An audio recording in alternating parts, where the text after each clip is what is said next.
Kamusta mga kaibigan? Gumagawa kami ng mga summary ng iba't ibang pelikula at kinukwento ito sa mas maikling bersyon. Siyempre, maaari kayong ma-spoil sa plot kaya watch at your own risk. Simulan na natin. Pag-uusapan natin ngayon ang tungkol sa 2009 sci-fi romantic comedy movie na Timer. Sa hinaharap, isang aparato ang naimbento na nagpapakita ng eksaktong oras kung kailan makikilala ng isang tao ang kanilang soulmate. Maraming tao ang itinuturing ito bilang susunod na malaking hakbang sa digital matchmaking. Isang pasilidad na tinatawag na Timer ang nag-aalok ng serbisyo kung saan naglalagay sila ng isang chip sa iyong pulso na nagbibilang ng oras hanggang sa araw na makikilala mo ang iyong soulmate. Kapag malapit na ang dalawang soulmate sa isa't isa, mag-aalerto ang timer. Gayunpaman, magsisimula lang ang pagbibilang kapag may parehong chip na nakalagay sa mga pulso ng dalawang tao. Si Una, na isang orthodontist sa Los Angeles, ay may hindi aktibong timer na nangangahulugang wala pang timer ang kanyang soulmate. Isang araw, pumunta siya sa opisina ng timer kasama ang kanyang kasintahan upang malaman kung siya na nga ang tamang tao para sa kanya. Madalas bumisita si Una sa opisina at palaging kumukonsulta kay matchmaker Patty, isang empleyado doon at kanyang kaibigan. Dinala na ni Una ang ilang mga lalaki sa pasilidad. Umaasang matatagpuan ang kanyang soulmate. Kinakabahang pumasok ang kanyang kasintahan dahil kung hindi magtugma ang kanilang mga timer, kailangan nilang maghiwalay.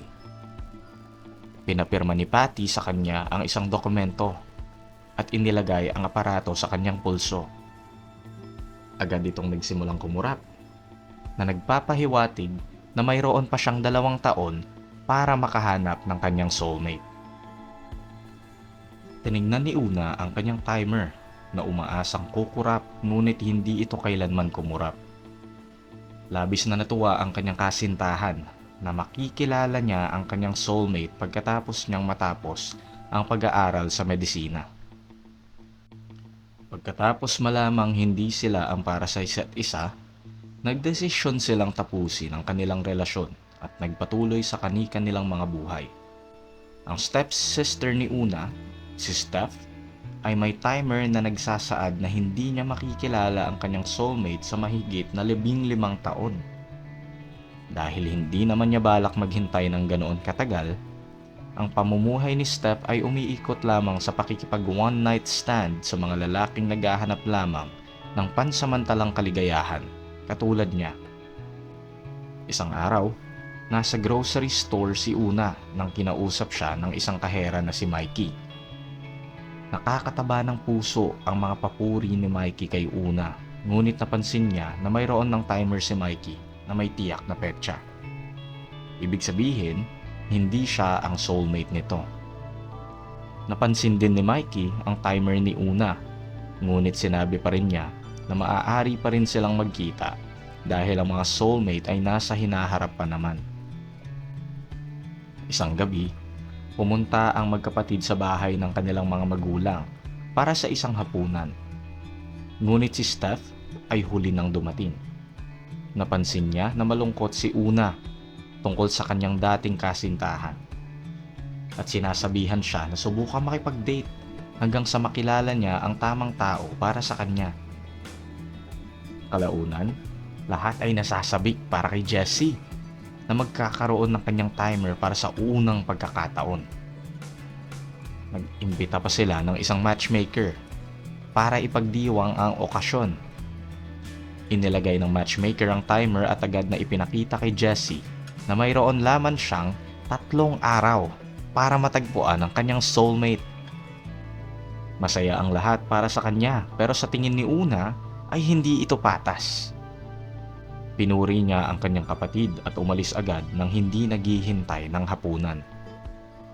Bumalik siya sa grocery store para makita si Mikey. Nag-atubili pa siyang pumasok pero siya ay pumasok pa rin. Nagulat si Mikey nang yayain siya ni Una. Agad niyang hiningi sa kanyang kasamahan sa trabaho na palitan siya sa kanyang pwesto at sumunod agad kay Una pabalik sa kotse. Dahil wala silang mapag-usapan, naging awkward ang kanilang biyahe papunta sa bahay ni Mikey. Nang nakarating sila sa apartment ni Mikey, sinalubong sila ng 4 niyang mga kasamahan sa bahay. Magulo at makalat ang bahay na puno ng mga bote ng beer at mga tissue na siyang nagpabago ng isip ni Una. Sinabi rin niya kay Mikey na magtatatlong taon gulang na siya at may panghihinayang. Nang siya ay malapit nang umalis, pinilit siya ni Mikey na manatili at sa wakas ay naghahalikan ng dalawa. Ngunit napansin niya ulit ang timer na mayroon lamang 4 na buwan na titira. Napagtanto ni Una na mali ang kanyang ginagawa, kaya umalis siya matapos humingi ng paumanhin. Kinabukasan, nagulat siya nang dumating si Mikey sa kanyang pinagtatrabahuhan bilang pasyente. Iniisip niya na hindi siya gusto ni Una dahil siya ay isang kahera lamang at ipinaliwanag niya na gumagawa rin siya ng musika. Sinubukan niyang kumbinsihin si Una, sinasabi ng ang timer ay nagpapakita lamang ng tiyak na daan at ang buhay ay puno ng mga dagok. Gayunpaman, diretsahang sinabi ni Una na hindi siya ang tamang tao para sa kanya, kaya hindi siya maglalaan ng oras para rito. Bukod dito, pakiramdam niya ay niloloko ni Mikey ang kanyang soulmate sa hinaharap. Isang gabi, nakipag-blind date siya sa isang lalaki ngunit halatang naiinip siya. Nagsasalita lamang ang lalaki kapag tinatanong niya. Kaya't natapos ang date ng hindi maganda. Upang makalimot, pumunta si Una sa isang club at muling nakita si Mikey. Siya pala ay isang drummer ng bandang tumutugtog sa club. Nagkatinginan sila at sa huli, sumama na siya kay Mikey. Isang araw, si Steph ay nasa kanyang trabaho bilang receptionist sa isang nursing home nang pumasok ang isang gwapong lalaki na nagngangalang Dan. Interesado siya kay Dan pero nadismaya nang mapansin niyang wala itong timer. Sa kanyang pag-uwi, tinanong niya si Una tungkol sa gabing iyon at ipinagmalaki siya dahil sa wakas ay may nakasama na siyang lalaki. Pinaalalahanan din niya si Una na wag nang muling makipagkita dito upang maiwasan masaktan. Dumating ang mga araw na dapat makikilala na ng kapatid ni Una ang kanyang soulmate. Masaya siyang ipinadala ng kanilang mga magulang sa paaralan. Ngunit lumipas ang araw nang hindi tumunog ang kanyang timer. Nang makauwi si Jessie, ipinakilala siya ng kanilang kasambahay sa kanyang anak na si Soledad. At tumunog na ang timer.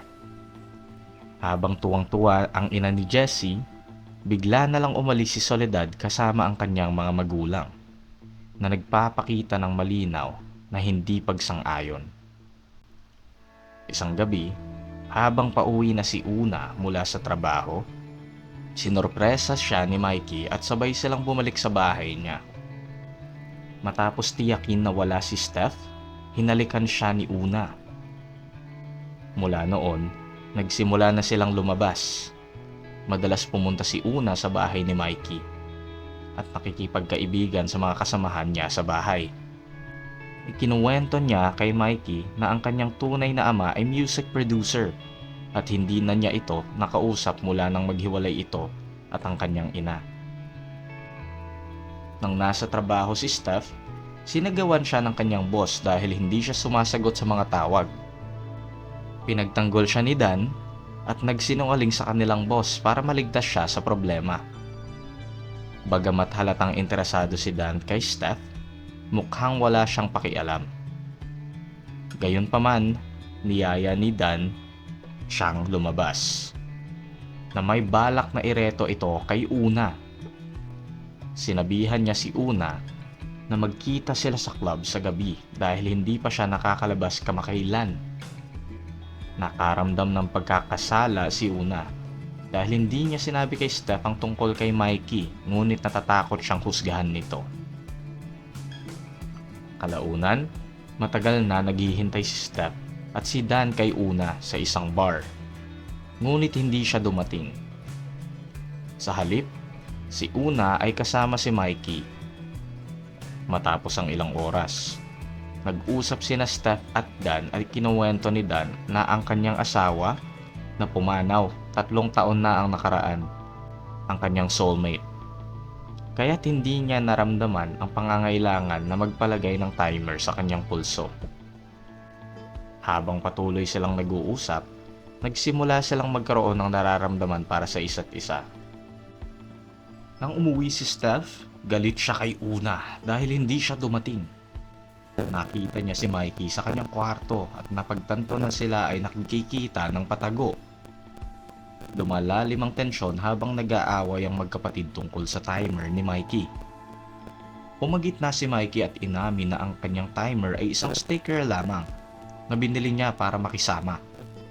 Hindi siya naniniwala sa mga timer at hindi niya talaga plano na magkaroon nito. Nabigla at nagalit si Una dahil sa pagsisinungaling nito sa kanya. Nang dahil sa kanyang galit, sinabihan niya si Mikey na umalis. Ang kanilang panahon na magkasama ay masaya lamang dahil sa iniisip niya na hindi magtatagal.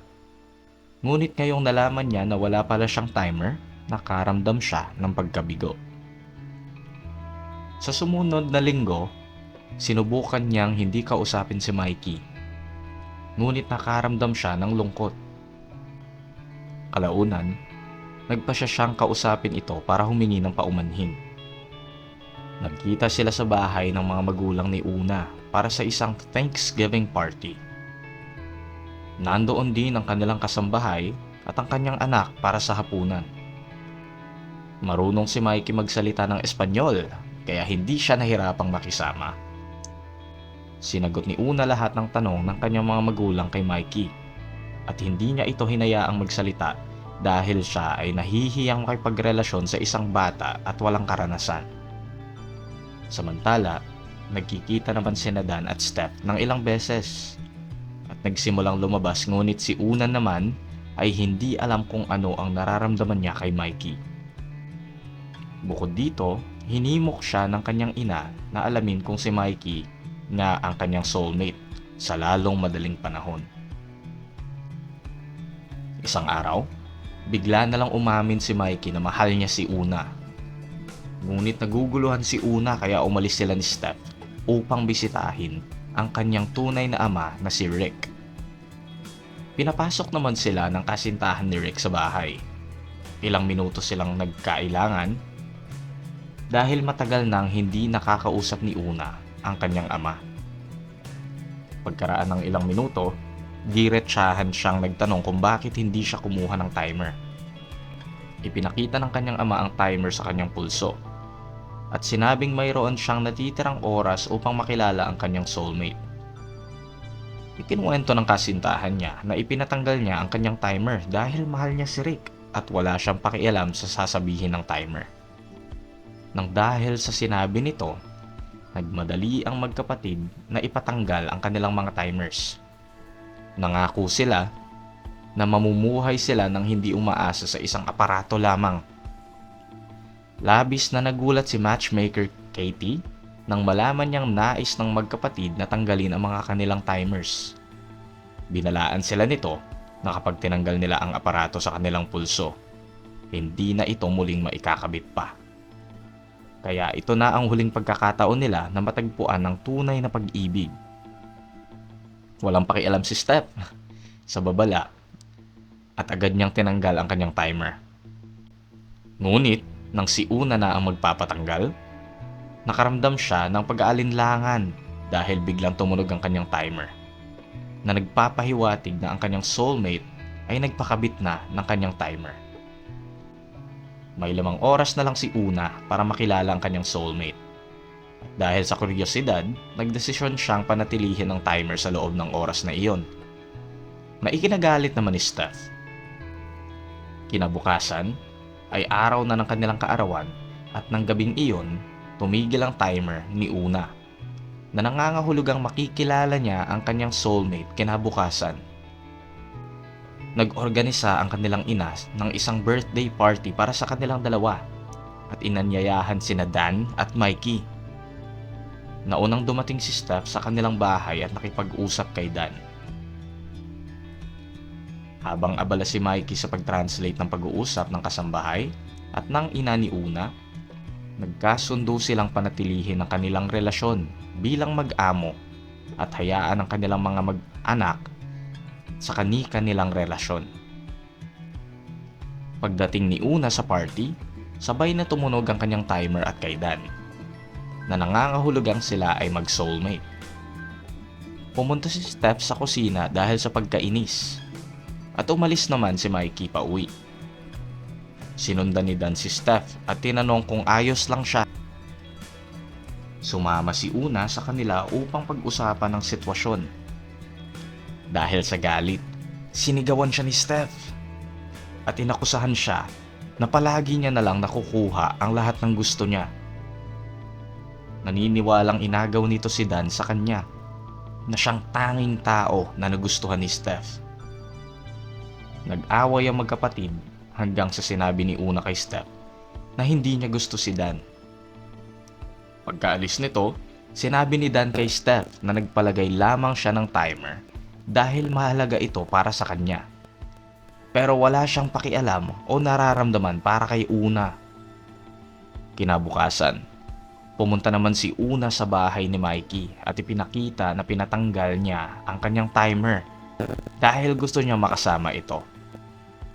Nagtaka si Mikey noong simula, pero sa huli, hinalikan niya rin si Una. Ginising ni Steph si Una sa kanyang kwarto para makapag-usap sila. At nagkaayos rin silang magkapatid. Pagkatapos nun, lumabas si Una para mag-ehersisyo at nagkataon na nagkasalubong sila ni Dan.